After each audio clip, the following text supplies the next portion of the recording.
Dream 11 cricket धमाका में आपका स्वागत है। एक बार फिर मैं हूं समीप राजगुरु और मेरे साथ मेरे एक्सपर्ट, आपके एक्सपर्ट, ड्रीम 11 के एक्सपर्ट मनिंदर सिंह, सुषमा वर्मा और मुंबई से संजय मांजरेकर।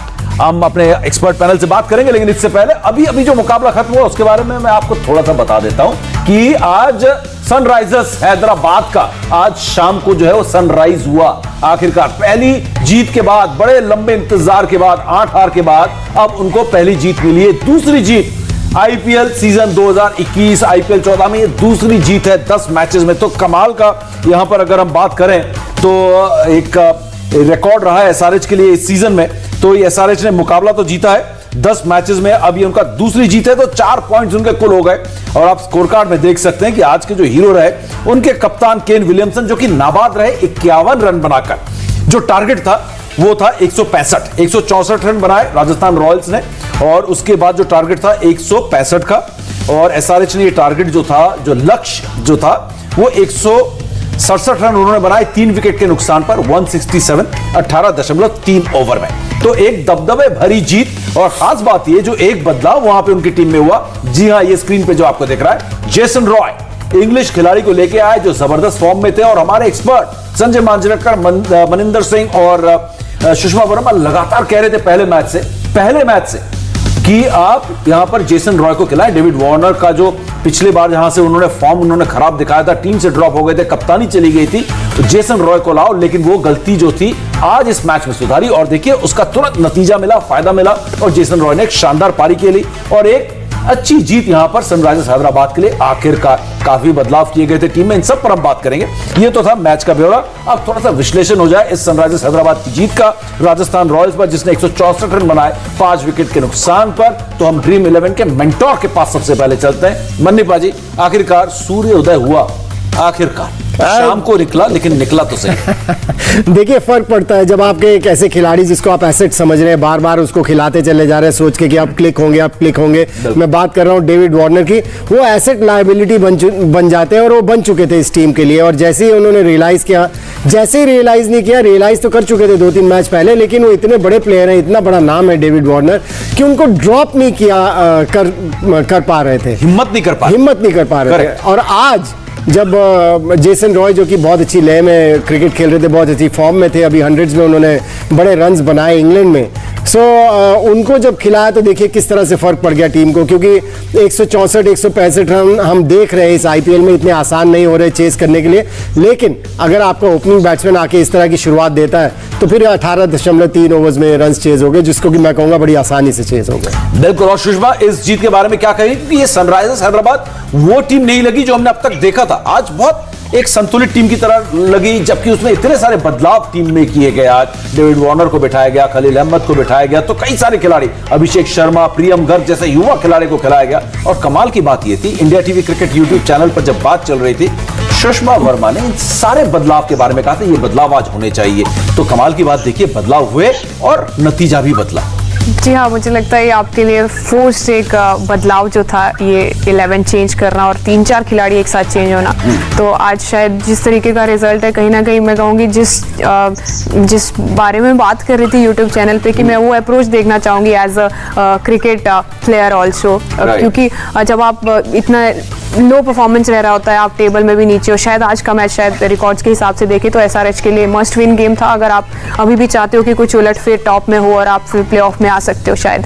तो मुझे लगता है कि जिस तरीके की अप्रोच थी आपने, अगर जिस स्पीड से आपने रन चेस किए हैं, तो यहाँ कहीं ना कहीं ऐसा लगता है कि अभी भी मैं कहूँगी राजस्थान रॉयल्स 15-20 रन आप शॉर्ट थे। और बट जिस तरीके के अप्रोच से आपने रन चेस किया ना, आपने पहले बदलाव लाया, जेसन रॉय को लेके आए, और उसके बाद केन विलियमसन जिस तरीके की फॉर्म में थे, और बाकी सबका कंट्रीब्यूशन मैं कहूँगी बिल्कुल सबने। आई मीन दैट्स हाउ एक टीम को एक टीम की तरह खेलना चाहिए, कि आपके पास 3-4 परफॉर्मेंसेस ऐसी हो कि आपको मैच जिताए। बिल्कुल। और इन बदलावों पर बिल्कुल जो आज सुषमा ने कहा था, और उस पर हमारे 2 दिग्गज खिलाड़ी, पूर्व खिलाड़ी और एक्सपर्ट ने भी मुहर लगाई थी कि हाँ, ये बदलाव होने चाहिए। फिलहाल देश की राजधानी दिल्ली जरूर होगी, लेकिन क्रिकेट की राजधानी तो, जी हाँ सही कहा आपने, मुंबई। और मुंबई चलते हैं सीधा। संजय भाई हमारे साथ है, और जिस परफॉर्मेंस को आपने देखा संजय भाई सनराइजर्स हैदराबाद का, उससे हम ये कह सकते हैं किसी की पार्टी खराब कर सकती है अगर इसी तरीके की क्रिकेट खेलती रही। इस टीम के परफॉर्मेंस का और इस टीम के आगे के बारे में आपका क्या ख्याल है, किस तरीके से आप एनालाइज करते हैं इसको? देखिए, हम तीनों का ये मानना था कि लॉन्ग टर्म प्लान अब होना चाहिए, क्योंकि इस साल का तो आईपीएल उनके हाथ से लगता है चला गया। तो सनराइजर्स हैदराबाद का हम जो बदलाव चाह रहे थे वो ऐसे नहीं कि अगर ये टीम खिलाओ आप तो आप जीतेंगे, नहीं, हम ये सोच रहे थे कि जो अभी लग रहे हैं कि थोड़े से लायबिलिटी बन गए उनको आप दूर रखिए और आगे की सोचिए और मौके दीजिए। आज 3 उन्होंने चेंजेस किए। केन विलियमसन फिर से फॉर्म में आए, जेसन रॉय ने रन बनाया, अभिषेक शर्मा केवल 21 साल के खिलाड़ी है और टैलेंट देखिए, लेफ्ट आर्म स्पिन करते हैं और इस तरह की बल्लेबाजी भी करते हैं। सिद्धार्थ कौल आ गए थे, तो बदलाव लाए, लेकिन सबसे बड़ी बात है कि परफॉर्मेंस होना। बदलाव कर सकते हैं, अगर केन विलियमसन आज भी फ्लॉप होते या जेसन रॉय, फिर यही टीम वापस डिसअपॉइंट करती, लेकिन हुआ नहीं। और 3 बदलाव एक महत्वपूर्ण कारण था और ये भी शायद प्रेशर ऑफ था कि उनको पता था कि नथिंग टू लूज। और एक छोटी सी बात जो T20 क्रिकेट में बहुत इंपॉर्टेंट हो जाती है समीर पे, 1-2 ओवर का मामला होता है। संजू सैमसन की पारी बहुत अच्छी थी, लग रहा था राजस्थान रॉयल्स बड़ा स्कोर खड़ा करेंगे, लेकिन लास्ट 2 ओवर में केवल 11 रन आए, उससे वो टोटल एकदम सा लग रहा था कि ये चेस हो सकता है। बिल्कुल। इस संजय भाई, एक तो हम बात करें अगर जेसन रॉय को लाने का फैसला थोड़ी सी देर की सनराइजर्स हैदराबाद ने, शायद अगर पहले मैच से मतलब पार्ट 2 के पहले मैच से ले आते तो शायद कुछ नतीजा, हिम्मत दिखानी चाहिए थी, जैसे कि मन्नी पाजी ने कहा कि जेसन रॉय को, डेविड वार्नर को ड्रॉप करने की हिम्मत ही नहीं दिखा पाए।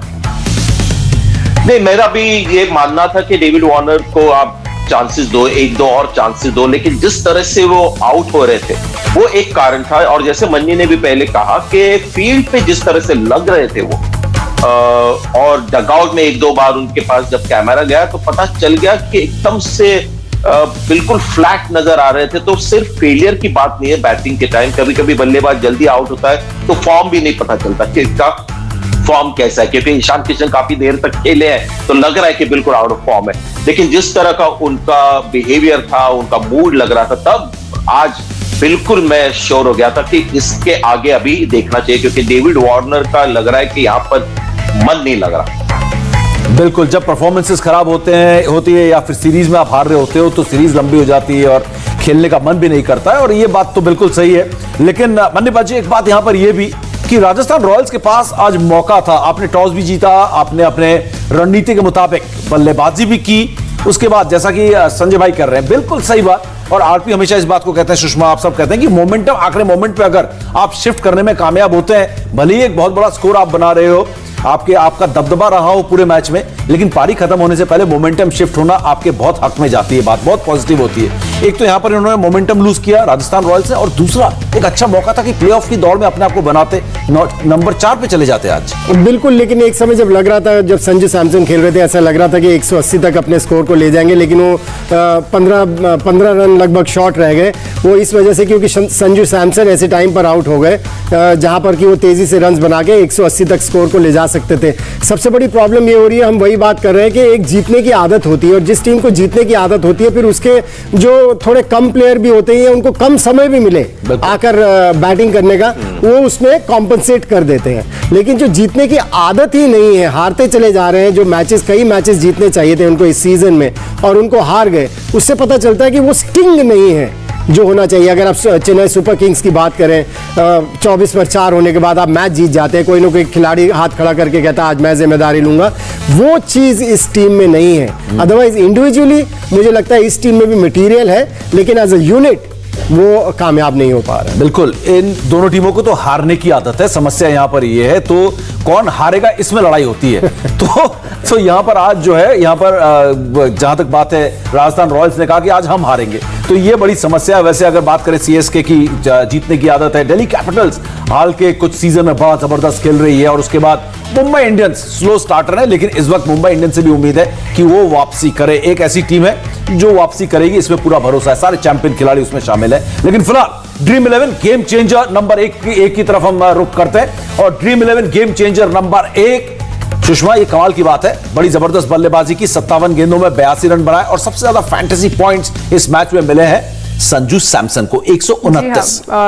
आप देखिए टूर्नामेंट के फैंटेसी पॉइंट्स, और शायद यही कारण है, बिल्कुल 702, और आज ऑरेंज कैप भी इनको हाईएस्ट स्कोरर भी बन चुके हैं। बिल्कुल कैलिबर है इस खिलाड़ी में, और जिस तरीके का एक एंकर रोल आज प्ले किया है राजस्थान रॉयल्स के लिए, तो मैं कहूँगी फिर भी कहीं ना कहीं जो लिविंगस्टोन से जो उम्मीदें थी ना, जिस तरीके की फॉर्म में वो हंड्रेड्स में बड़े बड़े हिट्स लगा के आ रहे हैं, और शायद पिछले भी 1-2 मैचेस में जो खेले हैं, अच्छा खेले हैं थोड़ा बहुत, वो क्रिस्प इनिंग जिसको हम कहते हैं जी। तो अगर वो पार्टनरशिप हो जाती तो शायद ये स्कोर और बड़ा हो जाता, क्योंकि आप स्कोर बोर्ड पे अगर देखें तो शायद 3 ही विकेट आपके गिरे हैं, इतने ज़्यादा विकेट्स भी नहीं है। तो वो जो 10-15 रन 15-20 रन आप शॉर्ट रह जाते हो ना, वो कहीं ना कहीं आपसे मैच लेके गया है। बिल्कुल, अदरवाइज बिल्कुल। संजू सैमसन की इनिंग वो पॉइंट्स देख के उनके बनते हैं कि वो गेम चेंजर वाला परफॉर्मेंस दिया है। बिल्कुल, सबसे ज्यादा फैंटेसी पॉइंट्स मिले, 7 चौके और 3 छक्के भी लगाए संजू सैमसन ने। लेकिन जो दूसरे ड्रीम 11 गेम चेंजर हैं वो है आज के, जिनको मौका दिया गया, जेसन रॉय। जेसन रॉय के आने से वाकई में पूरी काया पलट हो गई, जिसको हिंदी में कहते हैं। 42 गेंदों में 60 रनों की एक ताबड़तोड़ पारी भी खेली, अपनी टीम को वो संतुलन भी दिया जिसकी बहुत जरूरत थी। एक शुरुआत, नींव, फाउंडेशन रखा इन्होंने, जो बहुत जरूरी होती है एक अच्छी इमारत बनानी तो फाउंडेशन रखना। संजय भाई, एक तो संजू सैमसन पहले गेम चेंजर, उनकी कप्तानी में क्या समस्या है कि टीम जो है जीतती नहीं है इस तरीके से, बार बार कभी हार, कभी ज्यादा हार, और जीत जो होती है, जीते जीतते मैच हारते हैं, उनकी कप्तानी। और दूसरा जेसन रॉय, दूसरे गेम चेंजर आज के। कप्तानी पता नहीं क्या ज्यादा कप्तानी इन्होंने की नहीं है, तो मैं डेफिनेटली कह नहीं सकता कि अच्छे कप्तान है या बुरे कप्तान है, लेकिन जब प्लेयर्स आपके आउट ऑफ फॉर्म है, और मुझे लगता है कि एबिलिटी का भी थोड़ा प्रॉब्लम है, टीम सिलेक्शन भी। आज भी जब उन्होंने तेवतिया को रियान पराग के बाद भेजा, पिछले मैच में एविन लुइस को उन्होंने ड्रॉप किया था, लियम लिविंगस्टन से ओपन करवाया, तो ये सब रणनीतियां सिर्फ संजू सैमसन नहीं करते, उनके साथ कोच भी बैठते, वो एक समस्या है। और आईपीएल में जो कप्तान हो जाते हैं ना, वो शायद ऐसे ही करते किसी भी भारतीय प्लेयर को कप्तान, ऐसे नहीं कि उनका ट्रैक रिकॉर्ड देखते कि ये बहुत ही अच्छे T20 कप्तान है और इनको हम कप्तान बनाएंगे, ऐसी हो जाती है बाय डिफॉल्ट। श्रेयस अय्यर एक थे, संजू सैमसन है।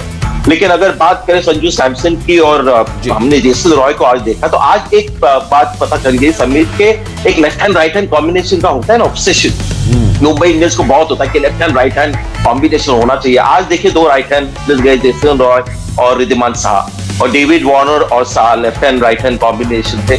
लेकिन अगर कोई प्लेयर अच्छा फॉर्म में हो तो लेफ्ट हैंड राइट हैंड इतना महत्वपूर्ण नहीं होता, अच्छा फॉर्म में होना सबसे बड़ी चीज होती है, और वो जेसन रॉय ने दिखाया। राइट हैंडर के साथ ओपन करके एक बहुत अच्छी उन्होंने शुरुआत की।